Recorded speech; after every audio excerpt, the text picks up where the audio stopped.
Hey there. I'm Clara, and I've been on a roller coaster that I used to call my marriage for the near 2 decades. I know numbers, that's my game, I'm an economist. But I'll let you in on a secret, give me a drab room and a fresh lick of paint and I'll give you a masterpiece. That's where I really shine. Now, Tom, he's a whole different story. The guy's got brains, I'll give him that. Financial analyst, and a damn good one. We met back in college, both of us bright-eyed with textbooks in hand. Dreamt of the big family, the white picket fence, the whole shebang. Turns out, life had other plans. Docs gave us the hard truth, with me, babies just weren't going to happen. Crushed us for a while, yeah, but we bounced back, sorta. We decided, if not a house filled with kids' laughter, we'd fill it with something else, style, charm, call it what you will. We found this house, and signed up for a multi-year mortgage. A beast of a place, years upon years on its bones, creaking like an old ship. Most would have walked away, but not us, we saw what it could be. I remember walking through the door the first time, the smell of dust and forgotten times in the air. Tom was right alongside me, and he was talking big plans, like he did. You see this, Clara? This place is ours. A bit of elbow grease, and we'll make it into something. I laughed, shaking my head at his excitement. Elbow grease? Tom, this place will take more than that. But we'll do it. Room by room. The first couple of years were rough. Juggling jobs and paintbrushes, learning how to fix a pipe without flooding the kitchen. But every evening, we sat amid the chaos of renovation, beers in hand, and it felt like we were invincible. One night, in the middle of an argument about what color the living room should be, he wanted blue, I wanted green, he threw his hands up and cussed. Damn it, Clara, pick whichever. It's just a color. I shot back, just a color? Tom, this is important. It sets the whole mood of the house. I was half mad, half laughing, because who gets into a tiff over paint? The green one, by the way. He said it made my eyes look brighter, and that was that. Every choice, every little victory was ours. Then the house started taking shape, and I got a taste for it, really got a taste for it. The neighbors, friends, they couldn't stop yapping about how I turned the old wreck into something out of a magazine. Each room was a new project, a challenge that I chewed on until it was just right. The transformation wasn't just the house, it was me too. Here I was, sleeves rolled up, covered in paint splatters, fiercer than I ever felt pushing papers at my old economics gig. Holy mackerel, Clara, did you redo the bathroom again? Tom asked one evening, eyebrows raised higher than the new shower head. Yep, didn't like the first tiles we picked. These are better, see? I slapped the wall, proud as hell. He leaned in, squinting at the tiles. Looks the same to me, but if it makes you happy, then I'm all for it. Typical Tom, always played it cool, but I knew he was impressed. When the Lewis family from next door came over for dinner, Mrs. Lewis almost dropped her casserole walking into the dining room. I had to stifle a laugh. I'm sorry, Clara, but this is just... It's gorgeous. You did this? She was all wide-eyed, turning in circles, taking it all in. I shrugged, trying to act like it was no big deal, but inside I was buzzing. Yeah, I did. Got sick of the wallpaper and thought I'd try something new. New? This is a dang masterpiece. Mr. Lewis chimed in, his face all grins. That's it, I'm done with beige. Mrs. Lewis declared, like she was about to start a revolution. The compliments were one thing, but the kicker? When people started asking if I'd take a look at their places, offer some advice. Then one lady, bless her, asked what I'd charge for a full room makeover. That's when the light bulb went off. Tom, I'm going to do it.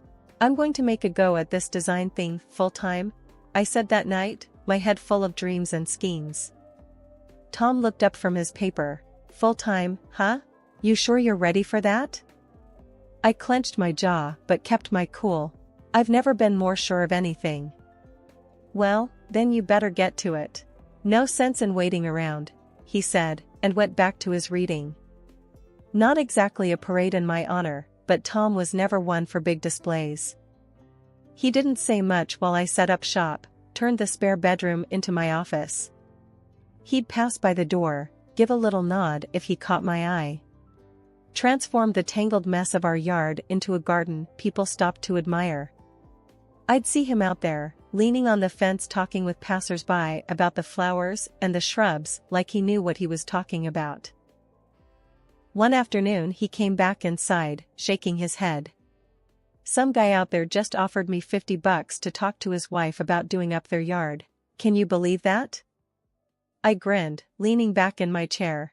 We're a hot commodity, what can I say? With every chair I reupholstered and every light fixture I swapped out, my confidence surged. It was real work, getting your hands dirty, making things beautiful. And people paid for it, who would have thought? The hardest part was the learning curve, hanging drywall and not have it look like a dog's breakfast or figuring out plumbing without creating an indoor pool. But it was a good hard, you know? Satisfying. I finally felt like I was in the driver's seat of my own life, taking control and steering myself towards something that was mine and mine alone. Our house, with its fresh coat of me on every wall, every floorboard, it wasn't just a bunch of projects anymore. It was a signpost, pointing me to where I needed to go. Things were getting busier by the day, my phone was constantly buzzing with new clients, and my schedule was a jigsaw puzzle I was somehow supposed to piece together. Tom had been supportive of my work, but something had shifted lately. As my plate piled up, his seemed to empty, chores and all. "Mornin'," I greeted Tom, as I trudged into the kitchen, stepping over a pile of his work shirts. He grunted back, eyes glued to his laptop. At least he used to help with breakfast. "The basket's overflowing, Tom. Your turn, yeah?" I hinted, nudging the basket with my foot so it spilled onto the floor, hoping he'd take the hint. He sighed, not looking up. "Why? You're home all day." I stopped in my tracks. "Say what now?" "Look, you're always here," Tom continued, a little more carefully now, like he sensed the storm brewing. "Makes sense for you to handle the house stuff." "Handle the house stuff?" I repeated, my voice edged with disbelief. "I'm running a business, not sitting around here twiddling my thumbs." Tom's gaze finally broke from his screen. "Yeah, but I have to get to the office." I was about to argue, but the phone rang. Saved by the bell, or cursed, given it was another job to add to the pile. As the days rolled on, the pattern held. Tom's leave-behinds, coffee cups in the living room, newspapers scattered on the dining table, and those darn socks everywhere. You'd think he was trying to mark his territory. "Come on, Tom, this isn't the you I know," I said one Saturday morning, dishes clanking as I loaded the dishwasher with last night's remnants. "You used to care about this stuff. We were like two ships in the night, and I ain't talking about the romantic kind." He was off first thing, back when I was hip-deep in swatches and samples, and by the time he rolled back in, I was dead to the world on the couch, tablet still in hand. "Listen, Tom, we can't go on like this," I said one evening, dishes done, with enough energy left over to tackle what was really bothering me. "We're supposed to be a team." He looked like a teenager caught out past curfew. "Look, Clara, I just don't see the problem." I laughed, but it wasn't the happy kind. "You don't see? Okay. How about we start with you acting like this place is a hotel and I'm the service?" He opened his mouth, then shut it, like the right words had taken a detour. "I'm not asking for much. Just do your share. Act like you live here. Because, spoiler alert, you do." Tom ran a hand through his hair, looking like he wished he could disappear into the couch cushions. "Fine, I'll pick up the slack." "And?" I pressed. "And I'll start by sorting the laundry." "Now we're talking." I nodded, my arms crossed, but my lips trying not to smile, because it was either that or scream. It was a small victory, but I take M where I can get M. It was a reminder that for all the work, all the late nights and color palettes and textures and fittings, If your foundation is shaky, the whole house feels it. And I wasn't just talking about the renovations. I started noticing Tom was glued to his phone more these days. Eyes almost stuck to the screen. And then there was that haircut, the kind young folks are wearing, shaved on the sides and longer on top. When I asked him about it, he just shrugged it off, saying something about wanting a change. To me, it screamed midlife crisis loud and clear. It was finally the day we'd been plowing towards for what felt like forever. The mortgage was paid off. That was supposed to be our light at the end of the tunnel, our big reason to celebrate. So, on my way back from work, I dropped by the liquor store and picked up a bottle of the good stuff, the type that would make your wallet weep. I also got fancy cheeses, the sort with names too difficult to pronounce, and those artisan crackers that Tom liked. I was all set to surprise him. Walking into the house, everything was too quiet. Usually, Tom would be home by now, dinner on the go or some music playing. Not today. The place was dead silent. I called out for him, my voice disappearing into the silence. "Tom, you here?" "Nothing." I wasn't too worried at first. He could have stepped out for something, I thought. Maybe he went to get flowers, to add to the celebration, I hoped. I made my way to the living room and started getting the place ready for when he'd return. It was going to be a good night. We'd earned it. The expensive red would breathe a little, I'd get the snacks looking nice on plates, and we'd cheers to no more damn bank payments. But then I saw them, papers neatly stacked on the coffee table. Not thinking much of it, I reached over and that's when my heart took the first hit. Divorce papers with Tom's name already scribbled at the bottom in his unmistakable handwriting. For a good few minutes, all I could do was stand there. It felt like one of those prank shows where the joke's gone too far. But this was no joke. The realization sank its claws into me, and I could feel my hands shaking, my face hot. Damn it, Tom, what the hell is this? But I was talking to an empty house. I chucked the bottle of wine onto the couch, who cares if it stains, and sat down hard at the coffee table. This wasn't something you slip into conversation, this was a bang, it's over, out of nowhere slap in the face. I tried calling him. It just rang and rang before his voicemail casually invited me to leave a message. So I sat there for hours, waiting for him to walk through the door. I kept picking up my phone, checking if there were any missed calls, any texts. Nothing. It was like he'd vanished into thin air. The snacks lay forgotten and the bottle of red sat there, the unopened symbol of what was supposed to be our celebration. I remember when we bought this house. We thought this was it, we were set. But now there were just divorce papers and silence. And with every minute he didn't show up, didn't call, it was becoming crystal clear that he wanted out. But he couldn't even tell me to my face. Couldn't even give me a crappy excuse. Tom didn't come, and he didn't call.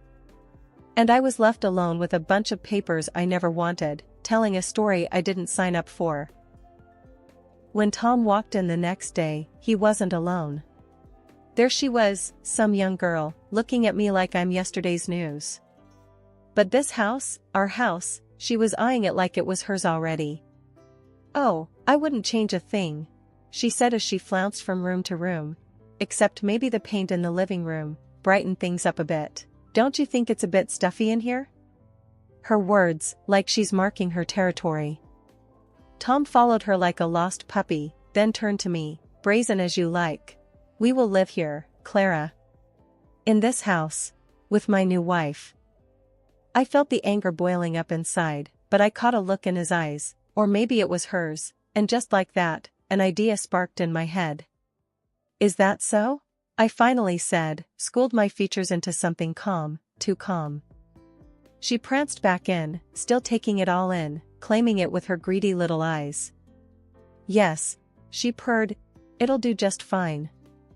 And then she looks at me like I'm some sort of bug under her shoe. But I'm not. I am the bug that knows where the dirt's hidden, knows exactly what to do when the time's right. I watched them, like a hawk eyeing its prey. Tom, he's talking numbers and moving dates, but I ain't listening. I'm plotting, thinking of every little way I could turn this back on them. Finally, I just smiled at them both. It wasn't a happy smile, but that's not what this was about. This was about wait and see, about holding your cards close to your chest. So I nodded. All right then. Tom paused, probably expected me to yell or throw something. But no, I'm playing this smarter. All right, he echoed, confused, searching my face for the catch. Yeah, all right. You two lovebirds deserve each other. The girl beamed, clueless, thinking she's got it made. And Tom, he had this look, like maybe he's dodged a bullet. But really, he's just fired the starting gun. I turned away to hide the grin spreading across my face. They think they've won, got it all figured out. But little do they know, I've got plans of my own. The game's just begun, and I'm about to make my move. I sat across from Tom at the kitchen table, a bunch of papers spread out between us. Let's make this quick, I said, tapping my fingers on the tabletop. I want my $200,000, what I put into the mortgage. I'm taking my stuff, and that's that. He was half listening, his eyes drifting to where his girlfriend was hanging around like an eager puppy waiting for a treat. Yeah, sounds fair, he mumbled, not taking his gaze off her. A smile, cruel and all mine, lifted the corners of my mouth. And by my stuff, I mean everything I bought. All of it. Sure, whatever. He was nodding along, not really caring or not realizing. Probably both. Tom's attention was all for the young thing, who was now stroking the back of the leather couch, one that I bought on a whim 3 years back because it looked classy and comfortable. We went down the inventory I'd prepared, point by point, and not once did he argue. Not when I claimed the flat-screen TV, not when I tallied up the kitchen gadgets, the high-end mixer, the chef's knives, the espresso machine that took me ages to pick out. With a distracted wave of his hand, he signed where I pointed on each paper. Signed our years away with less thought than he gave his fantasy football league. It took everything I had not to slam my fist on the table to get him to actually look at what he was giving up. But why bother? I was getting what I came for. And so, it was done. We signed our names, cleared the path for new beginnings, or in his case, a shiny new mistake. While Tom wandered out of the room, probably to chase his giggling girlfriend, I stayed put, relishing the weightlessness of ending it all. I heard her before I saw her, her voice like tinkling glass, all fake and pretty. She came into the kitchen, one-eyed turned from a 70s nightmare into a modern foodie paradise, and she ran her fingers along the granite countertops. He never cooked a thing in his life, I thought, and she probably can't boil water. You're old, but you have good taste, she said to me, a backhanded compliment wrapped in a sweet tone that didn't reach her eyes. I looked her up and down, my gaze pointed. Honey, good taste doesn't have an expiration date. But let's see how long your novelty lasts around here. And with that, I grabbed the box filled with photo albums, my favorite coffee mug, and a collection of fridge magnets from every state I'd visited and walked out without a backward glance. I didn't need to look back to know she was still standing there, probably puzzled by my refusal to fight. Good taste indeed. Let her find out, like I did, that marble and leather mean nothing without someone real to share it with. I had my memories, my dignity, and soon enough, a bank account that would turn that house into a distant memory. Moving day had all the drama of a bad TV show. Tom just stood there, mouth hanging open, as the movers made trip after trip out the door. Couch, gone. The fancy heaters I'd haggled for, gone. And yeah, when I said everything, I meant the kitchen sink too. That was a masterpiece of stainless steel, and it was mine when I walked in. It was mine walking out. His girl, what's her face, she lost it. Standing there in designer heels on the hardwood floor I picked out. This wasn't the deal, she hollered like she was calling the shots now. I leaned against the doorframe, every piece of paper with Tom's signature a shield. Deal was I take what's mine. That's it. Tom finally found his voice, a little wobbly but there. Clara, let's talk about this. There's gotta be. I cut him off with a wave of my hand. talk? You signed, Tom. As clear as day. Everything I bought, I take. He ran a hand through his hair, the way he did when he realized he was in over his head. But the sink, Clara? Come on. I didn't budge. You should have read the list. Not my problem, you were too busy with her. I nodded towards his plaything, who was now scowling like a kid who'd been told Christmas was cancelled. But where are we gonna wash dishes now? She piped up, hands on her hips like she was in some sort of showdown. I couldn't help it, I laughed. Guess you'll figure it out, won't you? Tom paced now, a caged animal sort of look about him. Clara, we can't just. We need some of this stuff. How about the heaters? It's winter. I glanced at the wall where the heater used to be. Close work. Or hey, maybe you two can snuggle up for warmth. Clara. His voice cracked. Typical. Always loud when he was losing. We had an agreement, Tom. You agreed to 200 grand and for me to take my things. Well, I'm taking my things. That's fairness. That's getting what I'm owed. He went quiet, that defeated slump setting into his shoulders. His girl, she still didn't get it, feet stuck to the ground, her face twisted. This is total crap. I shrugged on my coat, the one I used to leave hanging on the hook, by the door. Your problems aren't my problems anymore, sweetie. I put on my sunglasses, grabbed my purse, and stepped out into the cold. The movers had the last few boxes ready to go, and I gave them the nod. Time to move on. Behind me, the door to the house stood open, letting out all the warmth. A pretty good metaphor, maybe, but I wasn't in the mood for poetry. I was in the mood for starting fresh. As I pulled away, I left them standing in an empty house that was once full of everything but love.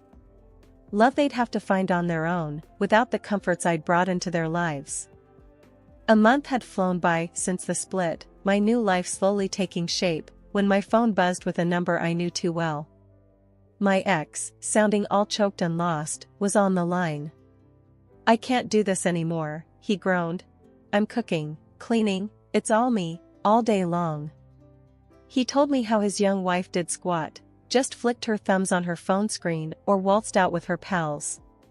He was learning the hard way, juggling pots and pans, scrubbing toilets, and handling laundry. Please, can we try again? I made a mistake, he was practically begging, that note in his voice, like he'd never known a day's work in his life. I held the phone, a smile cracking across my face. You've got some nerve, I chuckled into the receiver. But you made your bed, now lie in it. Hanging up felt like dropping the heaviest bag I'd been carrying without knowing. Released from that old deadweight, I threw myself into my latest project, my very own house. Yeah, you heard that right, my house, not ours, not his, but my very own. As I stood in the entranceway, my new place was bustling with voices and footsteps.